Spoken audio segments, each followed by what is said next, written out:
What is going on, everyone, and welcome back to the channel. I hope you're all doing well. Now, today I've got for you 3 fantastic entitled parent stories, which, by the way, you're going to absolutely love. Now, the first story, as you can tell by the title and thumbnail, is a little bit wacky. This kid ends up pushing his entitled aunt into a pool. But before we get into that, guys, I first of all want to give you guys a little COVID update from myself, because I've seen a few of your comments asking me, how I'm doing. I haven't been posting completely daily over the past 10 days, but yeah, thought I'd give you a little update before we move on. Now, if you don't care about this at all, and I don't really blame you, the time of the video properly starting, of the first story starting, is right here. So just skip ahead to that.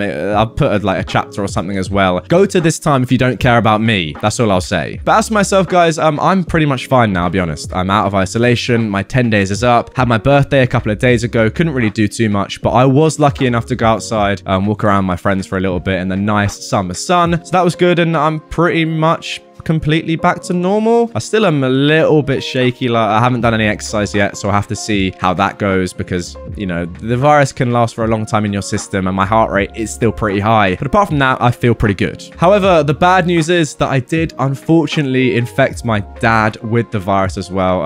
As I said in my first video when I first got it and was telling you about it, it was the last thing I wanted to do. So I am I was very worried, to be honest, but he seems okay now. He's on day 9 of having it. I think he himself has got a couple of days left of isolation, and he's had no breathing issues at all, just has felt extremely fatigued and is still quite fatigued now. But look, I'm way more hopeful than I was that he's gonna be fine, so I'm hoping he's gonna be all good. And that is the end of my COVID update. Let's get into the stories. Entitled aunt tries to grab me, so I push her into the pool. A quick bit of background. I am a 17-year-old trans male, and I live in a rural part of Quebec with my mothers and sisters. So, this happened last week, and I wanted to post it here. I'd gotten my COVID vaccine yesterday, and my arm was very sore from it, and it hurt when someone touched it. Saturday was my cousin's birthday. Keep in mind that he's 10. My aunt, our entitled parent of this story, wanted everything to be perfect for her son. My mother and I were invited and had no choice but to follow. Now, something you should know is that my aunt is homophobic, transphobic, religious, and an overall nasty woman. Okay, so we arrived at the party. It was a hot summer's day, so it was a pool party. The party was gorgeous. Beautiful decorations, cake, and snacks. When my aunt notices us and comes to see my mother and I, it was clear she didn't recognize me at first. "Oh, who's this?" My mum said this is OP, but we call him by his new name now. My entitled aunt looked disgusted at the fact that I was no longer a girl. She made a nasty remark about my clothes and hair. I was polite and said I was glad to see her, which I wasn't, and went to see my other cousin. We'll call him Ginger, who's the same age as me and not at all like his mother. Later, at around 3 o'clock, the party's going fine and everything is okay. I can tell my aunt has been staring at me in disgust, but I just brush it off. I was sitting by the pool watching the kids play when I heard that dreaded, "Excuse me, OP." I look behind me and see my aunt standing over me. "Hey aunt, do you need anything?" "Yes, I want you to put this dress on and stop distracting the kids," she said, as she handed me a tacky pink dress. Sorry, aunt, but I'm not gonna do that," I replied, as I put the dress on the nearby chairs. "But OP, you really shouldn't be out dressed like that in front of the children." Keep in mind, I was wearing shorts that stopped at my knees and a t-shirt. "No, aunt, I don't have to listen to you," I said, trying to go find my mum. Remember when I said my arm hurt a lot because of my vaccine? Well, my aunt grabs right where I was vaccinated and squeezes. I yelp in pain, screaming for her to let go. She doesn't and keeps yelling how I'm a sin and that I'm going to hell for this. I eventually free my arm and push out of reflex. She stumbles back into the pool and falls in, dressed and makeup on. She comes up and yells at me that I'm a monster and that I am damned for hell. My mum comes over, having seen the whole thing, and tells my aunt that we're leaving. According to Ginger, after we left, my aunt sulked the whole party and said I ruined her day. Keep in mind, it was her child's birthday party and not hers. So just to make this clear, OP, you're telling me you pushed your transphobic and homophobic aunt into a pool. Sorry, What a legend, by the way. Well done, this guy. Doing the right thing, doing something that I can only dream of doing, which is, you know, giving someone a little bit of karma that deserves it. Well done. So then, moving on to the second story of today's episode, Karen cancels order because she didn't believe shrimp was a meat. This is from when I worked at a tiny pickup delivery restaurant in an affluent area by a major university and hospital. Most customers were from surrounding neighborhoods or drunk, high uni students and stressed out nurses. This was my second job, but the first one where I had to deal with customers face to face. I was given no training, so it was a bit of a learning curve. Enter Boomer Karen, who looked like she was born with not just a chip, but a whole block on both shoulders. She waddled in on a fine afternoon and ordered one of our more popular items, fried rice. Our fried rice had the option to add a meat for $1 more. Karen specifically wanted shrimp fried rice. Alright, madam, that'll be $6.66. I don't actually remember the price. The Karen was aghast. What? But the menu says $5.66. Yes, madam, but meat costs $1 extra. Her face then filled with pure disbelief and contempt,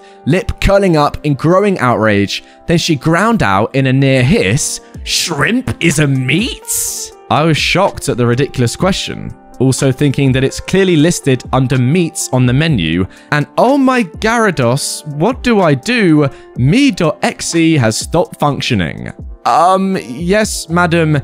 Meat is when you partake of a living creature's flesh, and it used to be a little animal swimming around in the ocean. I wiggled my hand then to emphasize without thinking, because now my brain is broken. What just happened to you, OP? What the heck? Karen's eyes now grew big with indignation. I brace for yelling. I have enough entitled relatives to recognize the signs. Why am I here alone? This sucks. Karen then snorted like an angry bull. I'm surprised she didn't slam a fist on the counter. It looked like she wanted to, but she was holding a clutch purse. How dare you? This is a scam. Shrimp isn't a meat. This is a ripoff. She then ranted for a bit more. I started tuning her out at this point, since she wasn't anything close to as scary as my mum when she gets angry. I then see her take a breath and get a word in. Do you want to order the shrimp fried rice, madam, or perhaps a regular one? Oh, cancel it. She then stormed out through the thankfully propped open door. It was a glass door and would have broken from a good slam. Okay then, I just said to myself. Fortunately, she never returned, and the shift manager, when he returned from a delivery, thought it was hilarious. Yes, Karen, I can confirm shrimp is a meat. I thought that was pretty obvious. You know, fish is meat, crab is meat, shrimp's meat. Anything that tastes kind of meaty is normally a meat. It's crazy, but yeah, that's just how the world works. I didn't know people didn't realize that shrimp was a meat. And even so, why are you complaining so much and getting into such a fit about a $1 extra payment? Hey, $6 or whatever the price was seems pretty reasonable for shrimp fried rice. I'd pay for that right now. And by the way, I'm actually quite hungry. And the more I think about shrimp fried rice, the more I think I kind of want to go and get some food. But hey, $6 for that, pretty great price. I don't know why Karen was, you know, getting so mad. It's just a little bit of money for some food. And now moving on to our final story of today's episode. Entitled Professor yells at me when I won't let her student into my bar without ID. I am a 21-year-old female, and I work at an upscale restaurant bar as an events social media coordinator, an occasional host. I truly love my job and my managers and everything.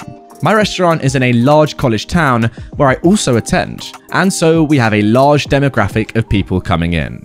This happened a few weeks ago while I was working as a host that night. And as we are a bar as well, I check IDs, and I'm technically considered a bouncer, which is funny because I'm literally 125 pounds. I also usually have an actual big bouncer with me who comes up from one of our sister bars to help me out with IDs and stuff. But today I didn't. So, an entitled parent comes in. Now, she looks to be in her 60s with her students, who looks to be in her early 20s. So I definitely was going to have to card her. Also, under my state's laws, I can only accept the following forms of ID. Either US state ID or license, US military ID, or passports of any country. Now this does not include foreign IDs or licenses, it must be a passport. So here is how the conversation goes. Hi, welcome to the restaurant. How are you doing today? Hi, said the entitled parents. This is my PhD student from such and such country, and we just wanted to get a drink. Now, a little note, I didn't ask for this info, she literally just told me right off the bat. This is the only reason why I'm mentioning it. Okay, great. Can I see your ID, I say, looking at the students? She looks a little concerned and goes, I didn't bring an ID. Oh, I'm sorry, but the only way I can allow you to drink is for you to present a valid ID. The entitled professor immediately gets defensive and loud and goes, I've known this girl for 4 years and she is over 21. Again, I'm sorry, but I do need a valid form of ID. I list all of our valid forms then, which is also posted on a sign near the entrance of the restaurant. She is of age, and I know it. I can vouch for her. I do have my undergraduate student ID with me. She begins to take out her undergrad student ID. Now, she's not from my school, but that doesn't matter at all. And I again tell them that I need a valid form of ID. She then tries to hand me the school ID that has her birthday in the bottom corner, which does say that she is over 21, but again, I cannot accept this. See, her ID shows that she's over 21. I start going on my spiel again, but this woman is not having it. Apparently, a school ID is just as legit as a government-issued document to her. But whatever, what do I know? It's not like I check IDs for 7 hours of my shift or anything. The entitled professor is pretty much yelling at me and causing a whole scene in the entrance area at this point. This is ridiculous. She has shown more than enough to gain entry. I know her very well and I know she's of age. She's a PhD student here and we deserve to be served. Mom, I'm sorry about that, but this is the law. I could get into serious trouble, not just with my boss, but with the authorities by allowing someone to be served without a valid ID. I cannot believe this. We're leaving.